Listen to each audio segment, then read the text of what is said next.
সমাজে বিশৃঙ্খলা থেকে শুরু করে সমন্বিত উদ্যোগে টেকসই উন্নত বিশ্ব বিনির্মাণে মান এই প্রতিপাদ্য নিয়ে রংপুরে পালিত হয়েছে ৫৬তম বিশ্ব মান দিবস।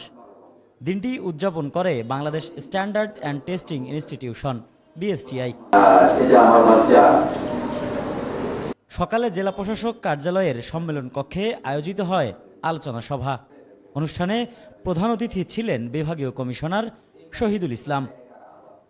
অনুষ্ঠানে বিশেষ অতিথি হিসেবে উপস্থিত ছিলেন রংপুর রেঞ্জের ডিআইজি আমিনুল ইসলাম এবং metropolitan police commissioner Mohammad Majid Ali. আলোচনায় অংশ নেন বাংলাদেশ বেতার রংপুর কেন্দ্রের আঞ্চলিক পরিচালক আব্দুর রহিম, রংপুর ক্যাবের সভাপতি আব্দুর রহমান, রংপুর চেম্বার অফ কমার্সের প্রেসিডেন্ট এমদাদুল হক এবং মেট্রোপলিটন চেম্বারের সভাপতি গোলাম জাকারিয়া পিন্টু। অনুষ্ঠানটিতে সভাপতিত্ব করেন জেলা প্রশাসক মোহাম্মদ রবিউল ফয়সাল।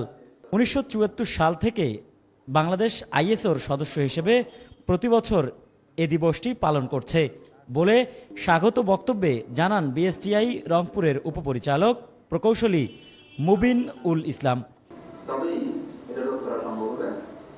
অনুষ্ঠানে সরকারি বেসরকারি প্রতিষ্ঠানের কর্মকর্তা, শিল্প উদ্যোক্তা, ব্যবসায়ী ও সাংবাদিকরা উপস্থিত ছিলেন। বিশ্বব্যাপী ১৭৭টি দেশের সঙ্গে একযোগে রংপুরেও দিবসটি পালন করা হয় নানা কর্মসূচির মধ্য দিয়ে। Desk report, RNB news.